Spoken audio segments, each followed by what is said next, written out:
여러분, 만약 여러분 앞에 미래가 적힌 책이 나타난다면 어떻게 하시겠습니까? 내일 벼락부자가 될 수 있는 방법, 누가 언제 죽을지, 어떤 재앙이 닥칠지, 그 모든 것이 적혀 있는 신비한 책이 여러분의 손에 쥐어진다면요. 오늘 들려드릴 이야기는 조선 중기, 경상도 어느 산골 마을에서 실제로 전해 내려오는 야담입니다. 반딧불이 빛으로 글을 읽던 가난한 선비, 이양문. 그는 어느 보름달 밤 깊은 산속 동굴에서 미래를 예언하는 신비한 책 천서를 발견합니다. 처음에 그는 이 책으로 마을 사람들을 도왔습니다. 홍수를 미리 알려 사람들을 살리고 병이 돌기 전에 약초를 준비하게 했죠. 하지만 그의 신기한 능력이 소문이 나면서 결국 관아의 귀에까지 들어가고 맙니다. 저자가 가진 것은 필시 요서일 것이다. 당장 잡아들여라.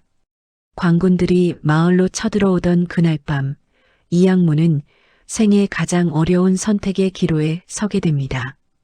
이 책으로 부귀영화를 누릴 것인가? 아니면 가족을 지키기 위해 영원히 이 책을 없앨 것인가? 그리고 그가 내린 결정은 그 누구도 예상하지 못한 것이었습니다. 자, 그럼 지금부터 그 놀라운 이야기 속으로 함께 들어가 보시죠. 여러분의 구독과 좋아요는 이 영상을 제작하는데 정말 큰 힘이 됩니다. 아직 구독하지 않으셨다면 지금 바로 구독 버튼과 알림 설정 부탁드립니다. 그럼 본격적으로 이야기를 시작하겠습니다. 때는 조선 중기, 선조 임금이 다스리던 시절이었습니다. 경상도 깊은 산골, 청송 고을 끝자락에 송림촌이라는 작은 마을이 있었습니다. 이곳은 산이 깊고 물이 맑아 마치 속세와 단절된 듯한 곳이었지요. 이 마을에 이양문이라는 젊은 선비가 살고 있었습니다. 그의 나이 25, 어려서부터 총명하기로 소문이 자자했으나 집안이 몹시 가난하여 과거를 보러 한양에 올라갈 노자조차 마련하지 못하는 형편이었습니다. 그의 아버지 이봉선은 한때 청송향교의 훈장이었으나 무고를 당해 파직된 후 우라병으로 일찍 세상을 떠났습니다. 어머니 박씨 부인은 길쌈과 품팔이로 근근히 생계를 이어가고 있었지요. 학문에게는 12살 난 여동생 하기가 있었는데 영리하고 마음씨 고운 아이였습니다. 가난한 살림에 등잔불조차 켜기 어려웠던 이 집안에서 학문은 여름밤이면 반딧불이를 자바명주 주머니에 담아 그 띠츠로 글을 읽곤 했습니다. 마을 사람들은 그를 반딧불 선비라 불렀고 그의 효심과 학구열을 칭송하지 않는 이가 없었습니다. 저 이서방은 비록 가난하나 언젠가 반드시 크게 될 인물이야. 마을 어른들은 흔히 이렇게 말하곤 했습니다. 그런데 이 학문에게는 한 가지 남모르는 비밀이 있었습니다. 그는 어릴 적부터 이따금 이상한 꿈을 꾸곤 했는데 꿈에서 본 것들이 며칠 후 현실에서 그대로 일어나는 일이 종종 있었던 것입니다. 물론 그것은 아주 사소한 것들이었습니다. 이웃집 개가 새끼를 낳을 것이라든지 장날에 비가 올 것이라든지 하는 정도였죠. 학문 자신도 이것을 대수롭지 않게 여겼고 누구에게도 말하지 않았습니다. 그런데 이 작은 능력이 훗날 그의 운명을 완전히 뒤바꿔 놓을 거대한 사건의 전조였음을 그는 아직 알지 못했습니다. 그의 여름 유난히 무더운 날씨가 계속되었습니다. 7월 보름 만월이 뜬 밤이었습니다. 학문은 그날도 여느 때처럼 반딧불이를 잡으러 마을 뒷산으로 올라갔습니다. 그런데 이상하게도 그날 밤은 반딧불이가 평소와 달리 산 깊숙이 모여들고 있었습니다. 수백, 아니 수천 마리의 반딧불이가 마치 누군가가 이끄는 듯이 한 방향으로 흘러가고 있었던 것입니다. 이상하구나. 반딧불이가 저리 많이 모이다니. 호기심이 발동한 학문은 반딧불이 무리를 따라 산길을 올랐습니다. 얼마나 걸었을까요? 평소에는 가본 적 없는 깊은 산속 바위 틈 사이에 작은 동굴 하나가 나타났습니다. 반딧불이들이 모두 그 동굴 안으로 빨려 들어가듯 날아가고 있었습니다. 동굴 입구에서 잠시 망설이던 항문은 이윽고 용기를 내어 안으로 발을 들였습니다. 동굴 안은 신비로웠습니다. 수천 마리의 반딧불이가 동굴 천장에 붙어 마치 별빛처럼 빛나고 있었고 그 빛이 동굴 안을 환하게 밝히고 있었습니다. 그리고 동굴 깊숙한 곳 작은 석대 위에 무언가가 놓여 있었습니다. 다가가 보니 그것은 낡은 비단으로 쌓인 책 한 권이었습니다. 비단을 벗기자 검푸른 표지에 금박으로 천서라고 새겨진 고서가 나타났습니다. 항문은 떨리는 손으로 책장을 넘겼습니다. 첫 페이지에는 이런 글귀가 적혀 있었습니다. 이 책을 읽는 자여, 그대에게 하늘의 뜻을 보여주리라. 그러나 기억하라. 미래를 아는 것과 미래를 바꾸는 것은 다르니 탐욕으로 이 책을 쓰면 화가 될 것이요. 덕으로 이 책을 쓰면 복이 되리라. 다음 페이지부터는 이해할 수 없는 기호들과 그림, 그리고 한문이 섞여 있었습니다. 그런데 신기하게도 항문이 그 페이지를 바라보는 순간 글자들이 스스로 움직이더니 뜻이 머릿속으로 흘러들어왔습니다. 7월 20일 송림촌에 큰 비가 내려 개울이 범람하리라. 항문은 깜짝 놀랐습니다. 그것은 분명히 앞으로 닷새 뒤의 일을 예언하는 것이었습니다. 그는 조심스럽게 책을 품에 안고 동굴을 빠져나왔습니다. 집으로 돌아오는 내내 그의 가슴은 콩닥콩닥 뛰었습니다. 이것이 진짜일까? 아니면 내가 헛것을 본 것일까? 닷새 후 책의 예언은 정확히 맞아떨어졌습니다. 갑자기 쏟아진 폭우에 개울이 범람했고 저지대에 있던 몇몇 집들이 물에 잠겼습니다. 다행히 항문이 미리 마을 사람들에게 저지대에서 높은 곳으로 옮기라고 권유했기에 인명 피해는 없었습니다. 이 선비가 어찌 알았단 말인가? 마을 사람들은 놀라워했지만 항문은 그저 꿈을 꾸었다고만 말했습니다. 그렇게 천서와 항문의 기이한 인연이 시작되었습니다. 그 후로 항문은 천서를 통해 여러 가지 미래를 알 수 있게 되었습니다. 처음에 그는 매우 조심스러웠습니다. 책의 첫머리에 적힌 경고가 늘 마음에 걸렸기 때문입니다. 하지만 마을 사람들이 어려움에 처할 때마다 그는 차마 모른 척할 수가 없었습니다. 8월에는 전염병이 돌 것을 미리 알고 마을 사람들에게 약초를 준비하게 했습니다. 덕분에 이웃 마을들이 역병으로 큰 피해를 입을 때 송림촌만은 무사할 수 있었습니다. 9월에는 산사태가 날 곳을 미리 알려 그곳에 있던 나무꾼들의 목숨을 구했습니다. 10월에는 마을 이장의 병이 위중해질 것을 알고 한양에서 명의를 불러올 시간을 벌어주었습니다. 이렇게 항문이 마을 사람들을 돕는 일이 점점 쌓여가면서 그에 대한 소문도 점차 퍼져나갔습니다. 송림촌에 신기한 선비가 있다더라. 미래를 내다본다는구먼. 허허, 그런 일이 어디 있겠소? 그저 머리가 비상한 것이겠지. 아니야, 내 친척이 그 마을에 사는데 직접 보았다 하더군. 그 선비가 예언한 것은 모조리 맞아떨어졌다고. 소문은 산골짜기를 타고 청송고을로, 청송에서 안동으로, 안동에서 대구로 퍼져나갔습니다. 항문의 어머니 박씨 부인은 아들의 변화가 걱정되기 시작했습니다.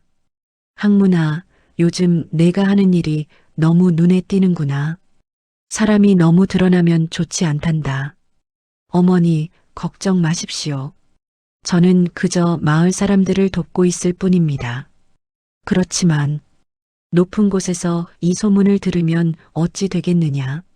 내 아버지도 괜한 시기와 모함 때문에. 박씨 부인은 말끝을 흐렸지만 항문은 그 의미를 알고 있었습니다. 그의 아버지 역시 남다른 재주로 인해 시기를 받아 결국 파멸에 이르렀던 것입니다. 하지만 학문은 자신이 하는 일이 옳다고 믿었습니다. 사람을 돕는 일이 어찌 화가 될 수 있겠는가. 그는 어머니의 걱정을 가볍게 여기고 말았습니다. 그것이 얼마나 큰 실수였는지 그는 곧 뼈저리게 깨닫게 됩니다.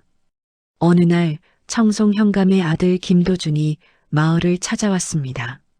그는 오만방자하기로 소문난 자로 아버지의 권세를 믿고 온갖 횡포를 부리는 자였습니다. 내가 그 미래를 보는 선비라는 자냐? 김도준은 학문 앞에 거만하게 서서 말했습니다. 소인은 그저 평범한 선비일 뿐입니다. 도련님. 시치미를 떼지 마라. 내 재주를 보여달라.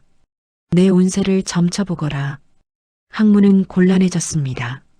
천서는 그런 식으로 쓸 수 있는 것이 아니었습니다. 책은 스스로 보여주고 싶은 것만을 보여주었고 학문이 원하는 것을 마음대로 볼 수는 없었습니다. 도련님, 소인에게는 그런 재주가 없사옵니다. 뭐, 나를 우롱하는 거냐? 김도준의 얼굴이 불그락푸르락했습니다. 좋다. 내가 만약 사기꾼이라면 내가 직접 벌을 내리겠다. 두고 보자. 그렇게 말하고 돌아간 김도준.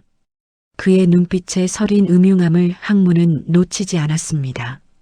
그날 밤 학문이 천서를 펼쳐보았을 때 책에는 이런 내용이 적혀 있었습니다.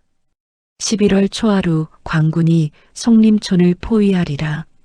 요서를 숨긴 자를 찾는다는 명목으로. 학문의 얼굴에서 핏기가 사라졌습니다. 11월 초하루까지는 채 한 달도 남지 않았습니다. 그날 이후 학문은 깊은 고민에 빠졌습니다. 천서의 예언이 빗나간 적은 단 한 번도 없었습니다. 광군이 들이닥친다면 그는 어떻게 해야 할까요? 도망칠 수 있을까요? 하지만 그러면 어머니와 여동생은 어떻게 됩니까? 천서를 내어주면 될까요? 하지만 이 책이 탐욕스러운 자들의 손에 들어가면 어떤 재앙이 벌어질지 학문은 밤마다 잠을 이루지 못했습니다. 그의 수척해지는 모습에 여동생 하기가 물었습니다. 오라버니, 무슨 걱정이 있으세요? 요즘 밥도 잘 안 드시고. 아니다, 하기야. 그저 공부가 잘 안 되어서 그렇단다. 학문은 애써 미소를 지었지만 하기는 오라버니의 거짓말을 금방 알아챘습니다.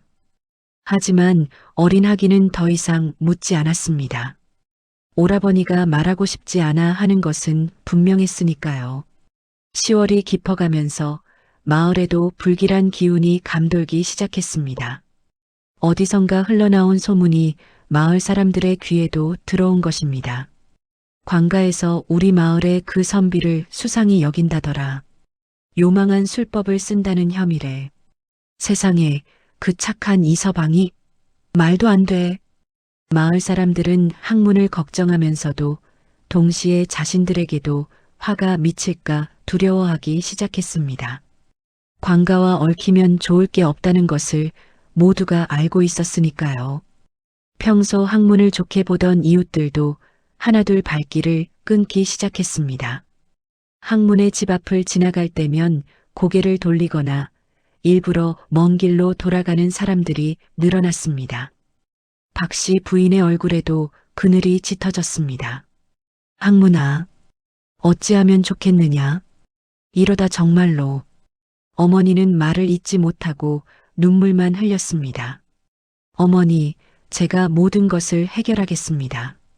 걱정 놓으십시오. 학문은 담담하게 말했지만 사실 그에게도 뚜렷한 방책이 없었습니다. 밤이 되면 그는 천서를 꺼내어 펼쳐보았습니다. 혹시 위기를 피할 방법이 적혀 있지는 않을까 하는 희망으로요. 하지만 책은 새로운 예언을 보여주지 않았습니다.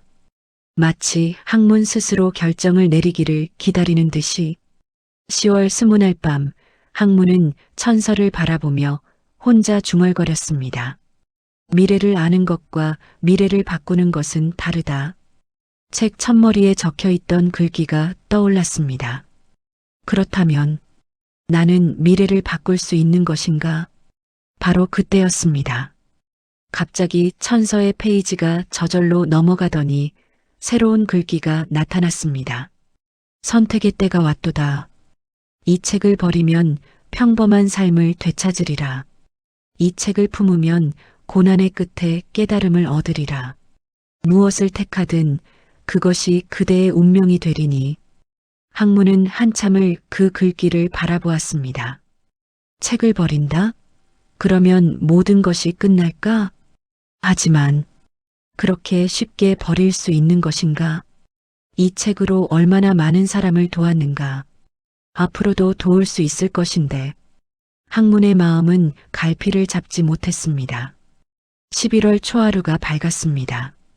그날 새벽 동이 트기도 전에 마을 어귀에 말발굽 소리가 울려 퍼졌습니다. 투다다닥, 투다다닥. 수십 명의 광군이 횃불을 들고 마을로 들이닥쳤습니다. 요서를 숨긴 이양문을 내놓아라. 선두에 선 것은 청송 현감 김대길이었습니다. 김도준의 아버지였죠. 그의 옆에는 음흉한 미소를 띤 김도준이 서 있었습니다. 마을 사람들이 놀라 집 밖으로 뛰쳐나왔습니다. 현감날이 무슨 일이십니까? 조용히 하라. 이 마을에 요망한 술법을 쓰는 자가 있다는 보고가 들어왔다. 이양문이라는 자를 당장 내놓아라. 광군들이 학문의 집을 에워쌌습니다. 학문은 이미 모든 것을 예상하고 있었습니다. 그는 천서를 품에 안고 떨고 있는 어머니와 여동생을 뒤로 한 채 집 밖으로 나섰습니다. 소인이 이양문이옵니다. 현감이 학문을 위아래로 훑어보았습니다. 내 놈이 요술을 부린다는 그 선비로구나. 가진 요서를 당장 내놓아라. 현감날이 소인은 그저 평범한 선비로서 닥쳐라. 현감이 호령했습니다. 내 놈이 요망한 책으로 미래를 점쳐 백성들을 현혹했다는 보고가 들어왔다. 부인하려느냐? 그때 김도준이 앞으로 나섰습니다. 아버지, 저자의 품속을 수색해 보십시오. 분명 요서를 숨기고 있을 것입니다. 학문의 눈이 김도준을 향했습니다. 그 순간 둘의 눈이 마주쳤습니다. 김도준의 입가에 승리의 미소가 번졌습니다. 학문은 그제야 모든 것을 알았습니다. 이 모든 것이 김도준의 계략이었음을, 자신에게 망신을 당했다고 생각한 그가 아버지를 움직여 복수를 한 것이었습니다. 수색하라. 현감의 명에 광군들이 학문에게 달려들었습니다. 바로 그때였습니다. 잠깐, 학문이 외쳤습니다. 모두의 동작이 멈추었습니다.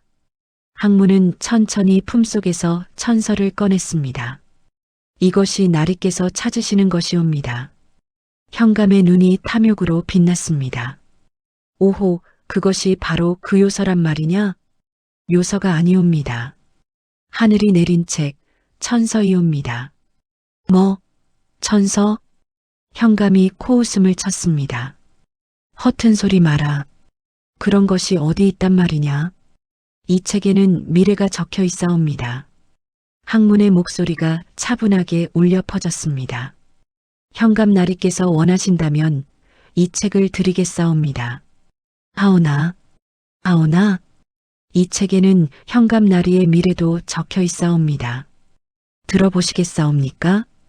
현감의 얼굴에 미묘한 표정이 스쳤습니다. 탐욕과 두려움이 교차하는 표정이었습니다. 좋다. 말해보아라. 학문은 천서의 페이지를 넘겼습니다. 사실 책에는 아무것도 적혀 있지 않았습니다. 하지만 학문은 담담하게 말했습니다. 이 책에 이르기를 탐욕으로 이 책을 취하는 자는 3년 안에 멸문지화를 당하리라. 뭐라? 현감의 얼굴이 하얗게 질렸습니다. 이놈이 감히 나를 협박하느냐? 협박이 아니옵니다, 나리. 소희는 그저 책에 적힌 것을 읽었을 뿐이옵니다. 학문의 눈이 현감을 똑바로 바라보았습니다. 나리께서 믿지 않으시겠다면 직접 이 책을 가져가 보시옵소서. 다만 그 결과는 나리께서 감당하셔야 할 것이옵니다. 현감의 손이 부들부들 떨렸습니다. 그때 김도준이 앞으로 나섰습니다. 아버지, 저자의 말에 속지 마십시오. 저건 분명 거짓말입니다. 도준아, 미신에 현혹되시면 안 됩니다. 저자가 요술로 아버지를 겁주는 것입니다. 김도준이 학문에게 다가왔습니다. 내 이놈 감히 관아대감을 협박하다니. 당장 그 책을 내놓아라. 그가 학문의 손에서 천서를 빼앗으려 했습니다. 바로 그 순간이었습니다. 천서에서 갑자기 눈부신 빛이 뿜어져 나왔습니다. 으악! 김도준이 비명을 지르며 뒤로 나동그라졌습니다. 관군들이 놀라 뒤로 물러섰습니다. 이게 뭐냐? 현감이 소리쳤습니다. 천서를 들고 있는 학문의 주위로 수천 마리의 반딧불이가 어디선가 날아와 모여들고 있었습니다. 보름달도 아닌 초겨울 밤에 있을 수 없는 일이었습니다. 반딧불이들이 학문을 감싸듯 빙글빙글 돌며 빛났습니다. 마치 학문을 보호하려는 듯이. 학문 자신도 이것이 어찌된 일인지 알 수 없었습니다. 하지만 그는 직감했습니다. 이것이 천서의 힘이라는 것을, 천서가 자신을 지켜주고 있다는 것을. 요술이다. 저자가 요술을 부리고 있다. 관군들이 공포에 질렸습니다. 그때 마을 사람들 사이에서 누군가 외쳤습니다. 이서방은 요술쟁이가 아니야. 우릴 여러 번 구해준 은인이라고. 그래. 이서방 덕에 우리가 홍수를 피했어. 역병도 막았고 산사태에서도 살았어. 마을 사람들이 하나둘 앞으로 나서기 시작했습니다. 처음에는 두려워서 외면했던 사람들이 이제 학문의 편에 서고 있었습니다. 물러서지 못할까? 현감이 호령했지만 그의 목소리에는 이전의 위험이 없었습니다. 그도 두려웠던 것입니다. 눈앞에서 벌어지는 초자연적인 광경이. 학문은 천서를 꼭 껴안은 채 하늘을 올려다보았습니다. 반딧불이들이 하늘로 올라가며 마치 은하수처럼 빛나고 있었습니다. 그 순간 학문의 머릿속에 천서의 목소리가 들렸습니다. 이제 선택하라. 이 책과 함께 새로운 운명을 택할 것인지, 이 책을 떠나보내고 평범한 삶으로 돌아갈 것인지. 학문은 눈을 감았습니다. 어머니의 얼굴이 떠올랐습니다. 여동생 학이의 얼굴이 떠올랐습니다. 이 책이 있는 한 그들은 영원히 위험에서 벗어날 수 없을 것입니다. 권력자들은 이 책을 탐낼 것이고 그때마다 가족들이 위험에 처할 것입니다. 학문은 결심했습니다. 학문은 천천히 눈을 떴습니다. 그리고 천서를 높이 들어 올렸습니다. 이 책은 하늘이 내린 것이옵니다. 사람의 탐욕을 위해 쓰여서는 안 되는 것이옵니다. 그의 목소리가 밤하늘에 울려 퍼졌습니다. 소희는 이 책의 마지막 주인으로서 이 책을 하늘로 돌려보내고자 하옵니다. 뭐라고? 현감이 놀라 외쳤습니다. 안 돼. 그 책을 내놓아라. 김도준이 미친 듯이 달려들었습니다. 하지만 반딧불이들이 벽처럼 그를 막았습니다. 학문은 마지막으로 천서를 바라보았습니다. 고맙습니다. 덕분에 많은 사람을 도울 수 있었습니다. 그가 조용히 속삭였습니다. 이제 안녕히 가십시오. 학문이 천서를 하늘로 던졌습니다. 책이 공중으로 솟아올랐습니다. 그 순간 수천 마리의 반딧불이가 책을 향해 모여들었습니다. 반딧불이들이 책을 감싸더니 눈부신 빛을 내뿜으며 하늘로 올라갔습니다. 높이, 더 높이. 마침내 그 빛은 밤하늘의 별처럼 작아지더니 사라졌습니다. 천서가 사라진 것입니다. 고요한 정적이 흘렀습니다. 모두가 하늘을 바라보며 말을 잃었습니다. 방금 눈앞에서 벌어진 일이 믿기지 않았던 것입니다.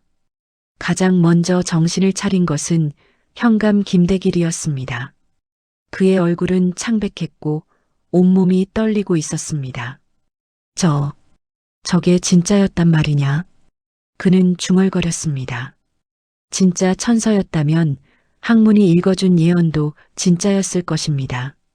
탐욕으로 책을 취하면 3년 안에 멸문지화를 당한다는 그 예언. 아버지, 김도준이 다급하게 외쳤습니다. 저자를 잡아야 합니다. 저자가 책을 숨긴 것입니다. 하지만 현감은 고개를 저었습니다.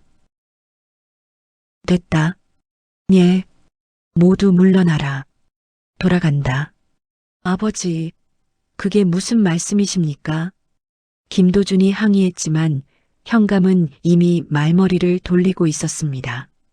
그는 두려웠던 것입니다. 눈앞에서 본 것이 진짜 하늘의 조화였다면 자신이 이 선비를 해치면 정말로 천벌을 받을지도 모른다는 두려움. 이 일은 없었던 것으로 하겠다. 현감이 낮은 목소리로 말했습니다. 하지만 아버지, 입 닥쳐라. 현감이 아들을 노려보았습니다. 내 놈 때문에 내가 하마터면 큰일을 당할 뻔했다. 다시는 내 앞에서 이런 일을 꾸미지 마라. 김도준의 얼굴이 일그러졌습니다. 하지만 아버지의 결정을 거스를 수는 없었습니다. 광군들이 물러가기 시작했습니다. 마을에는 다시 고요함이 찾아왔습니다. 학문은 한동안 하늘을 바라보며 서 있었습니다. 천서가 사라진 자리. 이제 그곳에는 아무것도 없었습니다. 오직 별빛만이 반짝이고 있었습니다. 오라버니, 작은 목소리가 들렸습니다. 고개를 돌리니 하기가 눈물을 글썽이며 달려오고 있었습니다. 그 뒤로 어머니 박씨 부인도 뛰어오고 있었습니다. 학문아, 학문아. 학문은 달려오는 가족들을 향해 두 팔을 벌렸습니다. 어머니와 여동생이 그를 껴안았습니다. 세 사람은 한동안 말없이 서로를 껴안은 채 서 있었습니다. 다행이다. 다행이야. 어머니가 흐느꼈습니다. 괜찮아요, 어머니. 이제 모든 게 끝났어요. 학문이 어머니의 등을 토닥이며 말했습니다. 오라버니, 그 책은요? 그 신기한 책은 어떻게 된 거예요?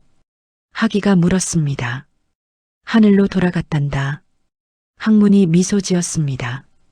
원래 있던 곳으로. 그날 이후 송림촌에는 평화가 찾아왔습니다.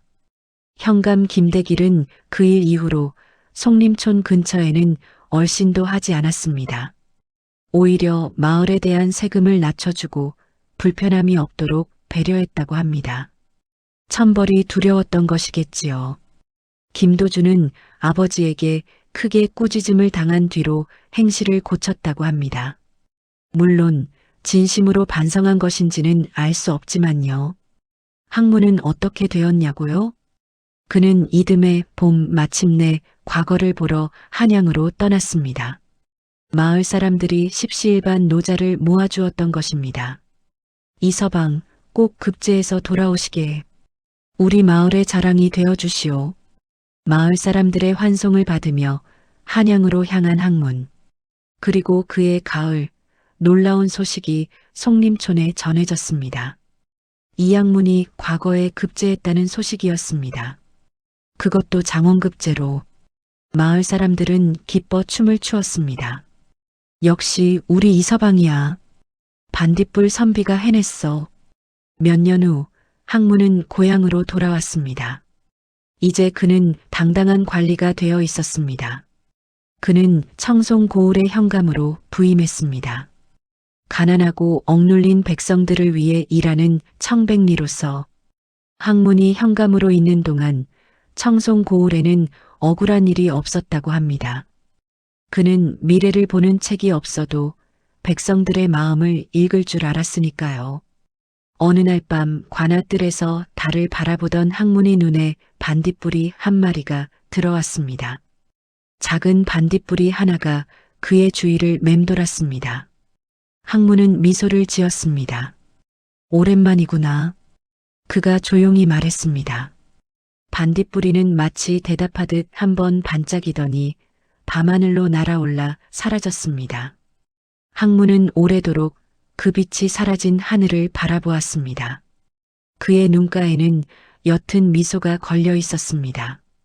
천선은 사라졌지만 그 가르침은 영원히 그의 가슴에 남아 있었습니다.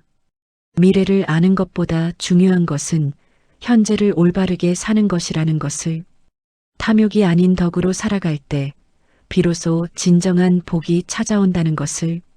전해 내려오는 이야기에 따르면 청송 지방에서는 아직도 여름밤이면 유난히 많은 반딧불이가 나타난다고 합니다.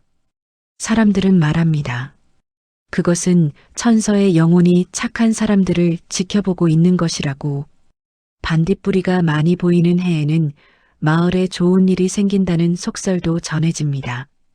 진실인지 아닌지는 알 수 없습니다. 하지만 이 이야기가 우리에게 전하는 교훈만은 분명합니다. 진정한 지혜는 미래를 아는 것이 아니라 현재를 올바르게 사는 것이라는 것. 그리고 탐욕을 버리고 덕을 쌓을 때 비로소 하늘도 그 사람을 돕는다는 것. 자, 이것으로 오늘의 이야기를 마칩니다. 반딧불 선비 이양문과 천서의 이야기. 여러분은 어떻게 생각하시나요?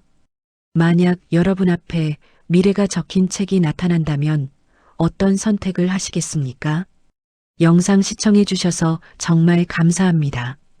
오늘 이야기가 재미있으셨다면 구독과 좋아요 부탁드립니다. 여러분의 구독과 좋아요는 더 좋은 이야기를 들려드리는데 정말 큰 힘이 됩니다. 다음에도 흥미진진한 조선 야담으로 찾아뵙겠습니다. 그때까지 안녕히 계세요.